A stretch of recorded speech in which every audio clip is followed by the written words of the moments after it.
Alright, hello, welcome back to another video of r/Nosleep stories. So last video did pretty well, almost 200 views, so I want to say thank you all for the support. As you can see, we have a new change of scenery, and also I like to give a thank you to a person on the last video saying that I should take some medicine for my sinus thing that she heard. I replied to her, that I was sick a week prior, and then sometimes I do suffer from some blockage in my nose and everything like that. But I think one of the main things that really is that I don't really open my mouth much to speak. For those who don't know, I was in speech therapy for like 7 years, pretty much 7 to 8 years of my early school life, mainly due to the fact that I had really messed up teeth at the time, and I guess subconsciously that made me not want to open my mouth a lot so people can, see my teeth. Um, it wasn't just like my teeth were, just crooked or anything. I had my two front teeth, one was pointing straight up, like straight outwards compared to the other one. And I'm assuming that made me kind of subconsciously, you know, um, scared of people seeing it. So that's why I don't really talk a lot.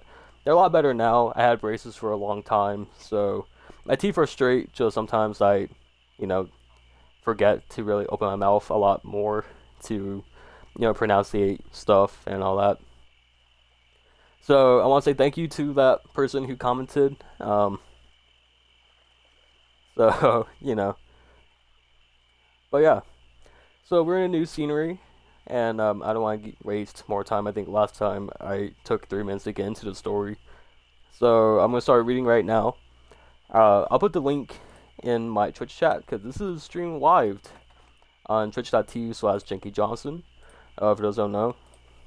Also, story links will be in the bottom, with my links and everything like that. So if you're interested and want to read along, feel free to. So, the story is called, If You Ever Hear a Cry for Help at Night While Camping, Ignore It. I love to camp, but after my most recent trip, I don't think here we go. Also, this is all one take, no editing. I have no editing software, so if I stutter and mumble, I am sorry. I am still trying to get better at this, so hopefully you guys would be fine with it. But, time to restart it. I love to camp, but after my most recent trip, I don't think it'll ever be the same. I set up my tent on a nice flat ground, collected some wood for a fire. The night came with all its nightly sounds, and I relaxed at the hooting owls and chirping crickets. Even better was the fact that no one else was around. Help! It was subtle. I almost missed it. The voice came from deep within the woods, and for a moment I didn't believe what I was hearing. It sounded female, but oddly enough, I just couldn't tell. Please help! It continued. I shined my flashlight between the bushes and walked around. To be completely honest, even as a grown man, I was paralyzed with fear. So I did a responsible thing and called the local police. That's when things went from odd to very, very weird. The police told me to ignore it. I explained to them that someone could be injured and probably need medical attention, but they assured me otherwise. When I kept pushing and asked why, they told me, "Sir, if you ever hear that voice again, ignore it. Do not respond and do not approach." Well, I did hear it again, but I didn't ignore it. It was almost midnight when I heard the voice the second time. I awoke to someone whispering, "Help!" and it sounded like she was just outside my tent. I went out to check, and no one was there. But the voice continued from a distance, "Help! Please!" Again, I grabbed my flashlight and looked around the area I was camping in. I was too afraid to follow the voice into the woods, especially since the authorities themselves avoided it. But I struggled morally, trying to decide whether I should go and help the person or listen to the police, who were concerned for my safety. But then I heard another, a different voice. This other voice, which also seemed to be coming from the woods, was an octave lower. Unlike the first one, which cried for help, this one was loud and demanding. "Quiet!" the other voice demanded. "No one's going to help you!" Once I heard that, I was sure someone was in trouble. I called the police again. When I informed them about a second voice coming from the woods, they seemed even more concerned. They told me that I should pack my things and leave the campsite immediately. They said that hearing the second, more manly voice meant it was getting desperate. They also said that two voices were coming from the same person. That part was bizarre and confused me, to say the least. It was at this point I dismissed the police in the area as crazy, but before telling them off. But not before telling them off. I got angry and I told them that if they needed I got angry and I told them that if they didn't get down here to come and check it out, then I would do it myself. I said repeatedly that a woman could be in serious trouble and that it was their duty to help her, but they still refused to come. All they kept repeating to me was over the phone was, "Do not enter the woods, sir." They seemed more afraid than I was. Once I hung up the phone, I heard the voices again. A gentle, "Please, somebody help me." And then a growling, "Quiet, no one's coming." It was a little past midnight at that point. I couldn't live with myself knowing that I had the chance to save someone's life, but instead cowered. So, I grabbed some things and ventured into the woods. When I entered the woods, the voices ceased, and just like that, no cries, no whispers, and no commands. Even the owls and crickets went away. Nothing but dancing leaves and creaking tree branches. I stopped walking and looked around. A full 360 degrees. "Hello? Is anyone there?" I called out. Nothing. I'm here to help," I continued. "Where are you? Are you okay?" Still nothing. I thought of calling the police again. Then I chuckled to myself. I found it strange, but somewhat comforting that I didn't find anyone out there. Nonetheless, I was still creeped out, so I packed my things and finally left the campsite. I didn't know why the police of all people were so afraid. Worst case, someone was in actual danger, and we all felt them. Best case, morons who think they can help me in the middle of nowhere is a great idea for a prank. To be honest, when I heard the voice the very first time, I did think it was a joke. When I heard it the second time, along with that woman with that other voice, I became a bit more concerned, and same with the third time I heard it in the woods. But when I heard it again for a fourth time, a week after I left the campsite, coming from inside my own house, I became very, very concerned.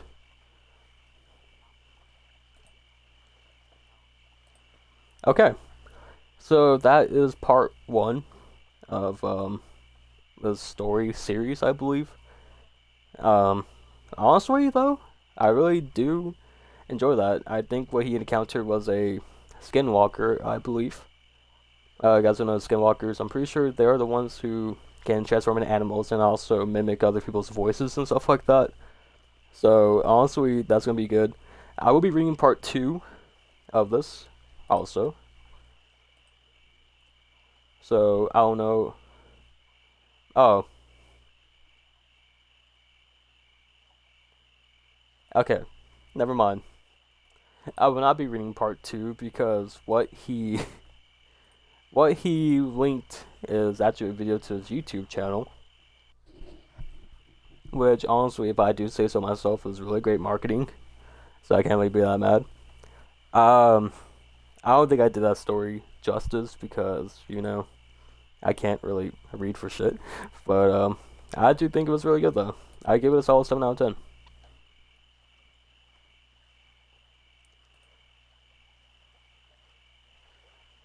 So, Ooh. So we have two new stories from 8 hours ago and 5 hours ago. One involves a cat that died, and so one involves a airdropping thing. So I'm gonna read both. I'm gonna start with the cat, then move down to the airdropping.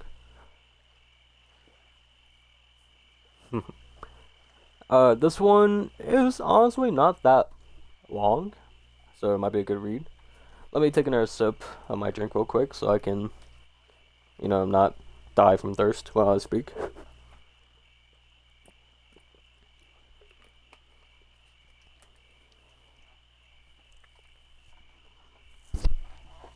Okay.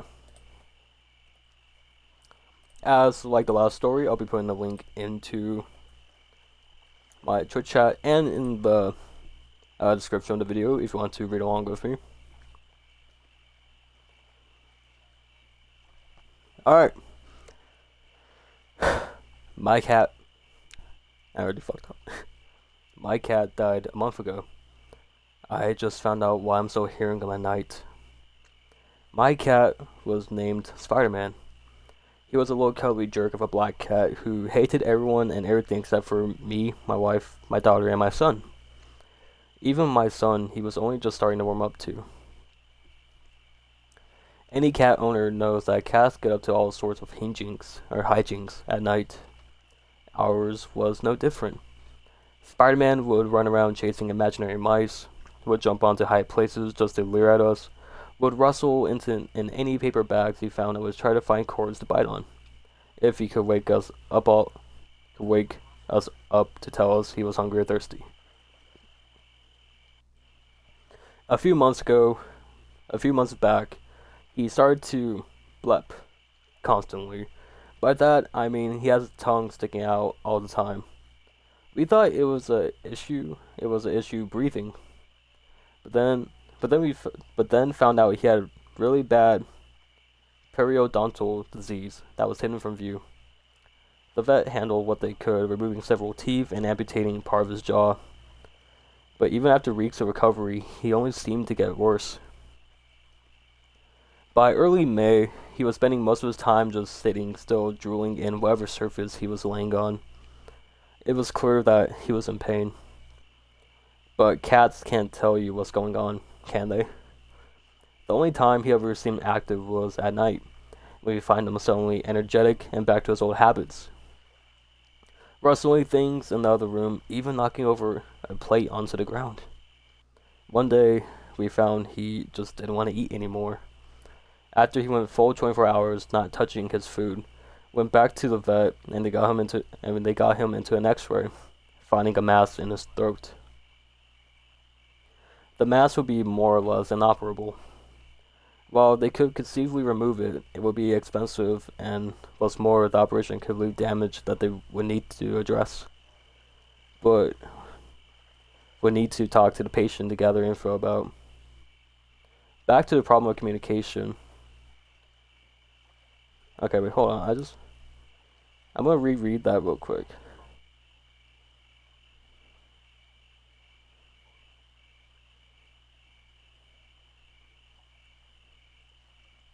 Okay. I'm making sure I read that last one right. Sorry about that. Ultimately, we had to take him to the vet to put him to rest. Now, his ashes are in a little wooden box in his old cat house, up on a high place he liked to hang out. The first few nights were the worst. I kept expecting to hear the sounds of him pittering and pattering around the hallway. Maybe the sound of a glass of water being knocked over. Sometimes I could swear I was hearing those sounds again.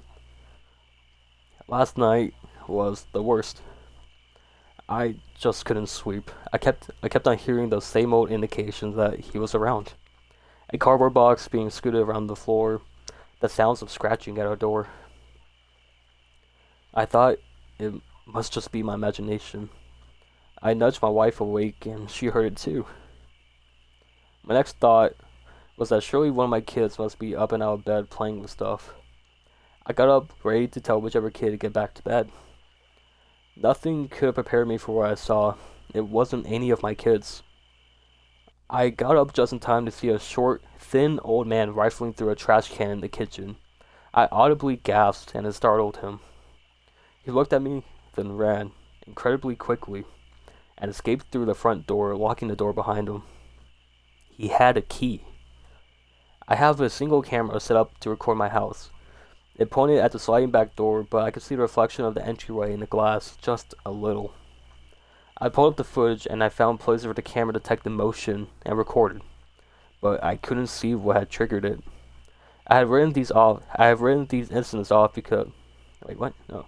I have written these incidents off, but now I realize that the motion they saw was a small bit of reflection from the light outside my apartment spilling in, as this man walked in and out almost every single night, for as far back as the recordings went.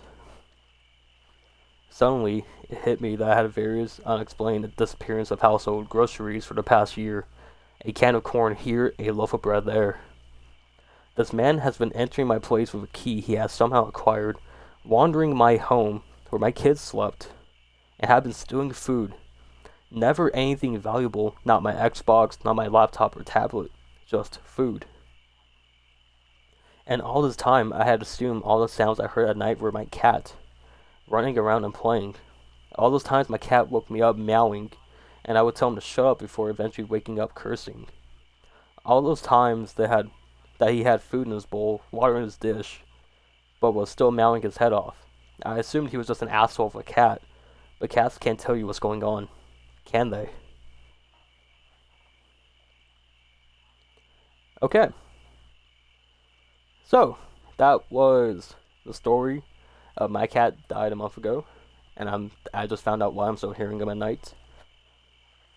Honestly though, for a short story like that, the twist was kind of cool. I didn't expect to see, or like a little goblin man is living in my house too. But honestly, the little subject, kind of like a fake out, is actually really nice though. I give the last story a 7 out of 10. I give it an 8. Wasn't anything too big, wasn't anything too crazy. But yeah, I definitely enjoyed it. Okay. So, honestly, one of these days, I really need to cover the Sheriff and Hollow's End story. That's going to be good.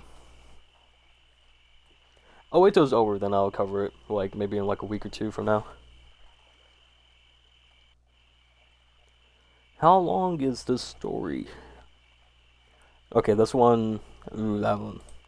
Okay, I guess we're not going to be reading that one. It's way too long.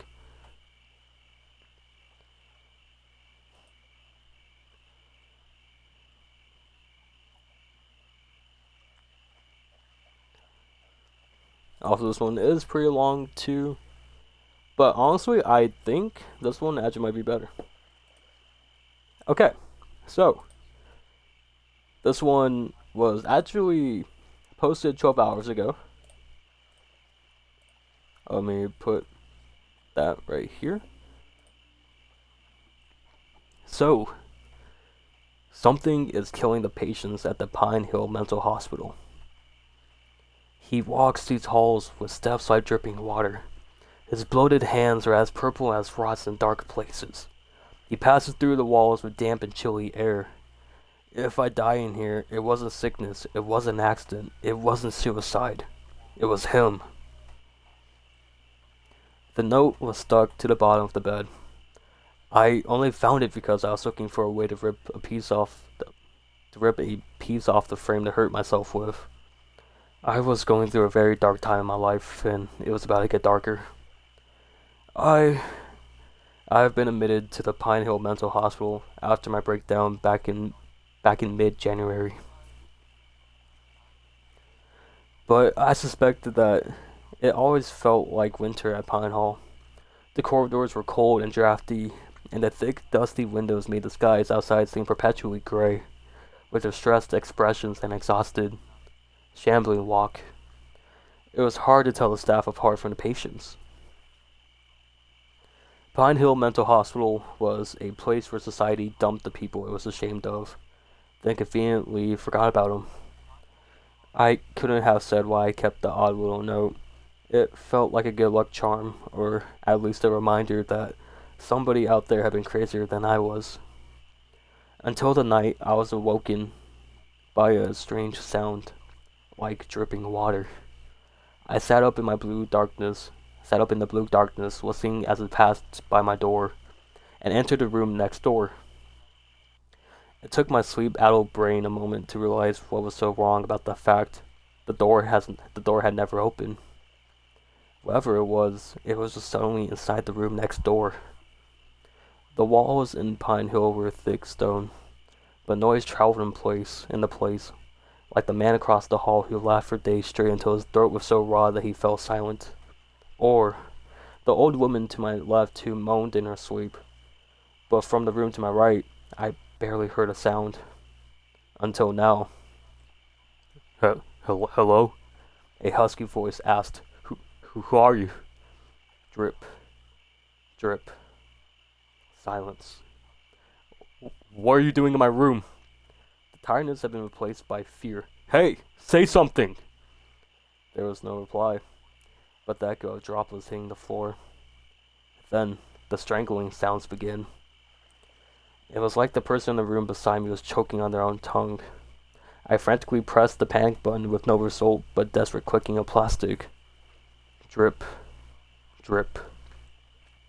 No more noise came from the adjacent room, but I had an awful feeling something was listening. I let go of the panic button and shut my eyes tight. I woke up to the squeaky wheels of a gurney. A body was being removed from the room beside me. If I die in here, it wasn't sickness, it wasn't an accident, it wasn't suicide. He passes through the walls with damp and chilly air. His bloated hands are as purple as rot in dark places. He walks these halls with steps like dripping water. Alright, hold on, give me a second. I need to get another drink of water.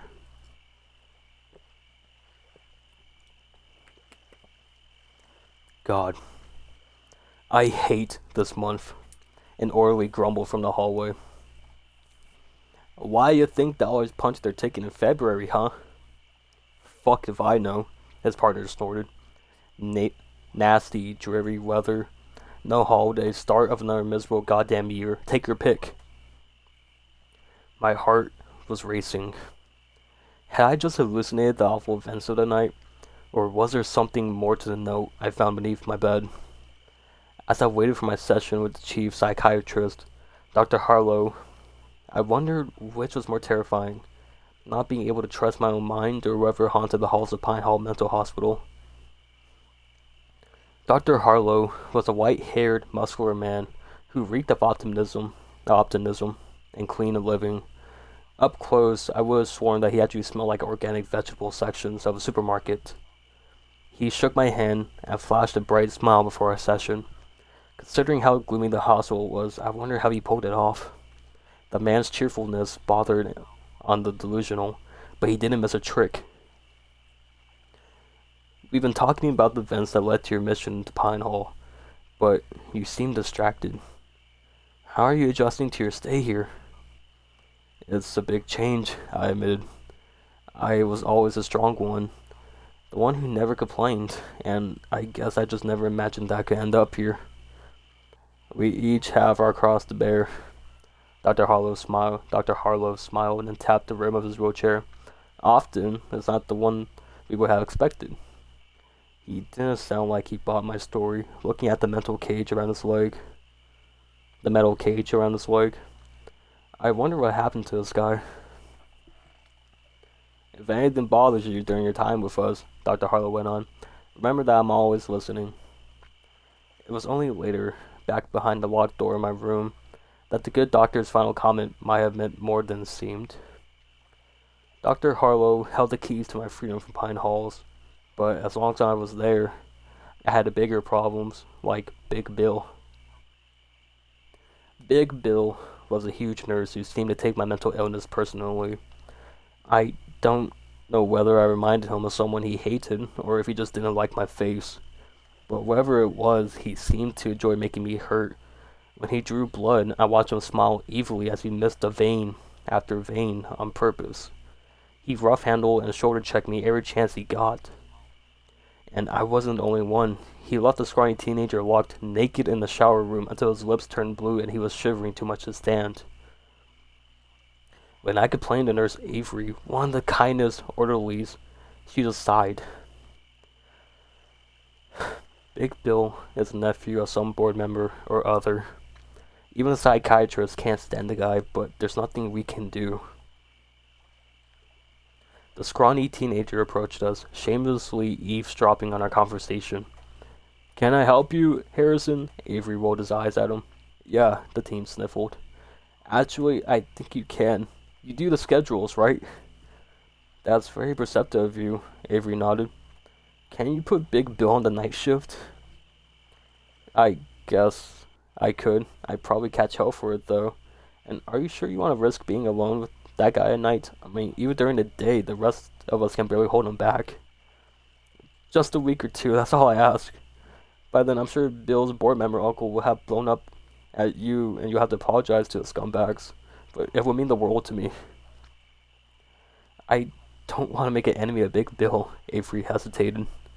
"Come on," Harrison begged. He pulled up his shirt to reveal a series of hideous purple bruises. "Please." I knew Big Bill had found out about the shift change when I heard him roar and kick the crutches out from under the legs of the nearest patient. Harrison smirked. I didn't know what he was playing at, but as I rubbed the jab wounds in my arm, I hope it worked. As cruel as Big Bill could be, I didn't envy him for his nighttime patrols. Even before I discovered the note, Pine Hill had struck me as a uniquely eerie place, especially after dark.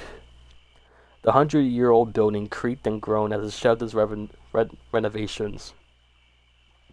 And when the cold fluorescent lights flickered, it was easy to see that things weren't there. Big Bill whistled nervously as he completed his rounds, pausing only to make a single statement. "When I find one of you nut jobs responsible for this, you're gonna wish you'd never been born." It happened 4 nights later. A fierce wind has been blowing all day, and the power had already gone out twice. The emergency lighting worked, but it was dim. The wails and gibbering of some of my fellow patients when the lights went out made me think of a Bible verse from my youth. "He will be cast into the outer darkness where there is weeping and gnashing of teeth." It was driving Bill nuts. "Shut up! Shut up!" I could hear him beating on someone's doors with his nightstick.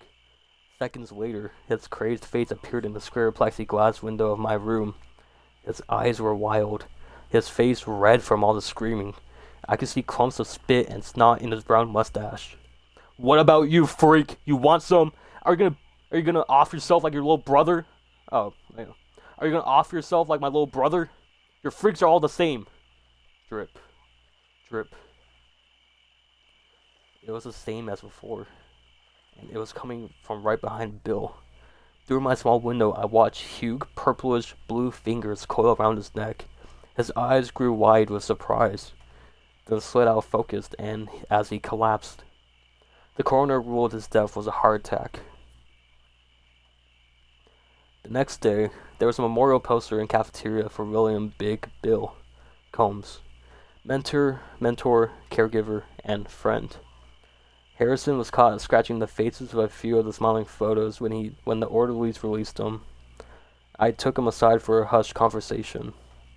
"How'd you know?" I demanded. "Know what?" Harrison scratched his neck and looked away. "Come on, Big Bill. That weird dripping noise, I found a note beneath my bed about him." Harrison was panicking before I even finished speaking. He crouched down, eyes darting all around him as though he expected some awful thing with rotten blue hands to come crawling out of the ceiling tiles. "Shh," Harrison rasped. "He's always listening." The orderlies watched suspiciously. I tried desperately to get Harrison to calm down. I might never have another chance to find out what he knew. "Look, it's daylight and we're in the cafeteria. There's a lot of people around. He can't hurt you here." I took a deep breath. Who or what is he? I I call him February, man. He always comes around during this month, and when he does, people die. Harrison scratched his neck again. Oh, sure, the deaths usually look natural or at least unexplainable, but they're not. Not at all. Haven't you told anyone? I've been in here 6 different times now. Who's gonna listen to me? Besides, Harrison lowered his voice. I'm afraid I'm next if I don't get out of here soon. During my session with Dr. Harlow that evening, I pleaded Harrison's case. Don't you think it's possible that being in here hurts some people more than it helps them? Like Harrison, for instance, he's convinced that there's some murderous ghost haunting Pine Hill.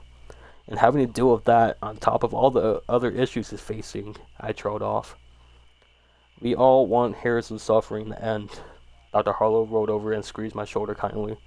But it isn't going to happen out there. He needs treatment. The doctor stroked the metal cage on his leg, thoughtfully. Still, I appreciate you bringing this to my attention. It's a sign that you're making progress. I may be able to sign your release papers before long. My heart leapt in my chest. The prospects of getting out, going back to pick up the shattered pieces of my life was thrilling and terrifying at the same time. Have you heard anything else about this ghost of Harrison's? Oh wait, no, that was in his voice. Have you ever heard anything else about the ghost of Harrison's? Harrison's, well, he calls it the February Man.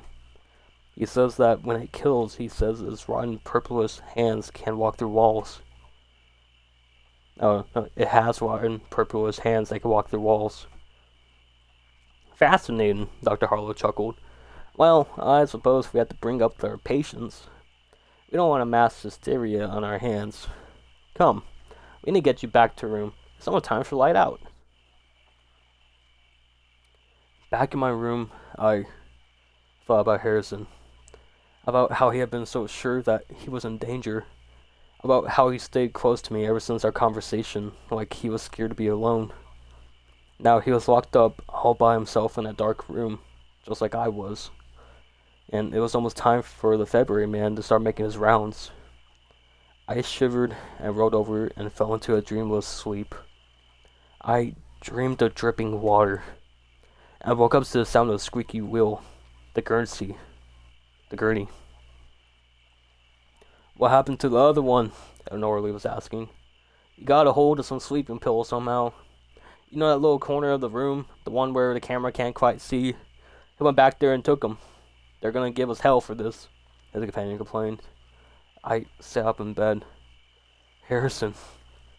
What about the rear bruises on his neck, though? Let's just say he wasn't very popular with some of the staff. Remember Big Bill?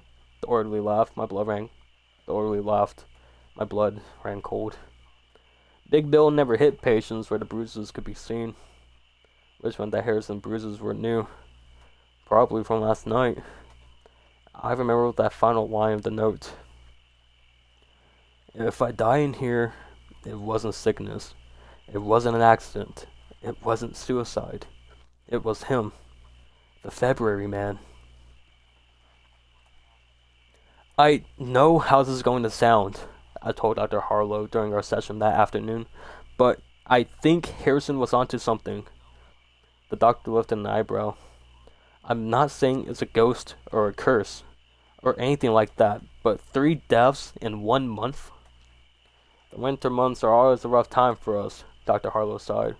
Statistics bear out of these months where excess deaths occur, and while these accidents are unfortunate, Harrison had bruises on his neck, I screamed. And I've been hearing things for the deaths. This weird dripping sound. Dr. Harrison grabs his legs until his knuckles turned white, grimacing. These delusions and lost self-controls are a most unsettling sign with regards to your progress. I don't care about my progress. People are dying. I sprang to my feet in a rage. 2 orderlies burst in and dragged me, raving, back to my room. They weren't gentle, but then again, neither was I. The worst part was Dr. Harlow was right. I had lost control. If I couldn't trust myself to express my emotions without getting violent, how could I trust my memories of what I thought I heard stalking my stalking the nighttime hallways at Pine Hill. I just blown my best shot at freedom, as if these were delusions, they have probably only get worse the longer I stayed here. They really worked you over, didn't they? Nurse Avery whistled when she peered through my window. Harrison didn't kill himself. You got to believe me. It was... Shh. I'm on duty tonight, and I wanted to give you this. Glancing over her shoulder, she passed the square plastic remote through the door. This is one of the panic buttons we used back in the day. You're not supposed to have it, so keep it hidden. If anything weird happens tonight, you call me, okay? I slipped the plastic remote beneath my hospital-issue shirt, too grateful to say thanks. It felt a lot less comforting after lights out.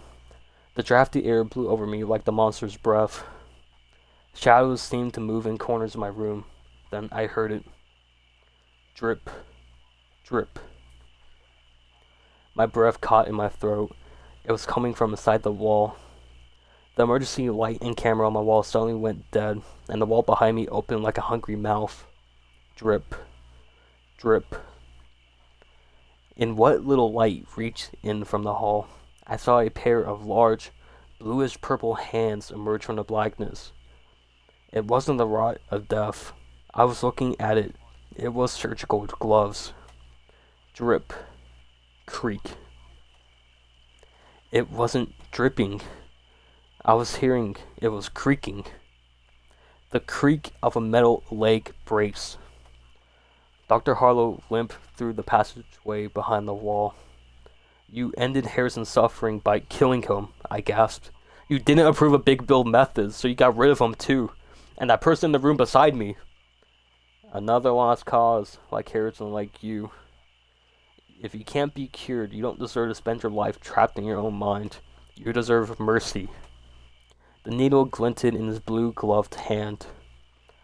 I mashed the button Nurse Avery had given me. The plastic clicked, but no sound came. The panic button was old when when was the last time anyone has checked the batteries? Dr. Harlow's leg brace slowed him down, but I knew that if his huge muscular hands got a hold of me, it was over. There was nowhere to run in this tiny room. Footsteps hurried to my door. Surprise replaced ruthlessness on Dr. Harlow's face. He backed away toward the hidden door on the wall. Too slow, Nurse Avery bursted through the door with two orderlies who stared at Dr. Harlow with disbelieving eyes. The good doctor had been caught in the act. Between the cover-up and the chaos, the whirling rumors, Harlow replacement had a lot on her plate. She spoke to me only twice before signing my release order. I would be leaving Pine Hill Mental Hospital, a changed man, although not in the way that the February man had intended.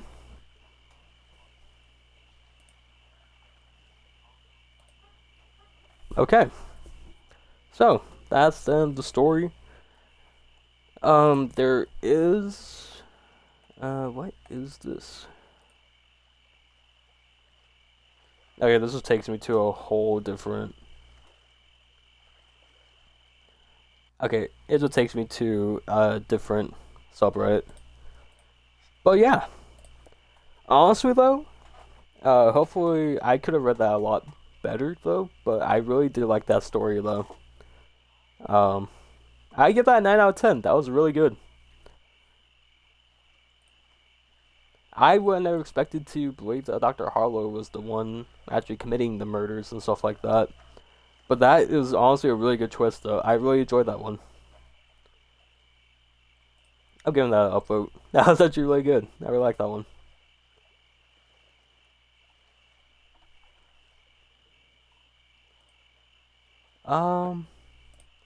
What time is it now? 1:07.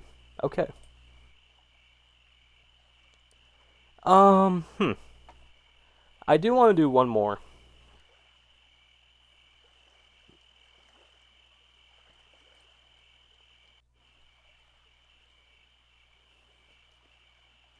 Okay, this one's kind of short. I'll do one more, and that'll be it for the video. Okay, so this one is called selenophobia. Hopefully I said that correctly. Link is also in the description and in the, Twitch stream.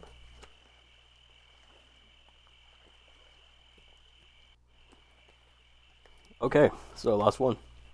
Selenophobia.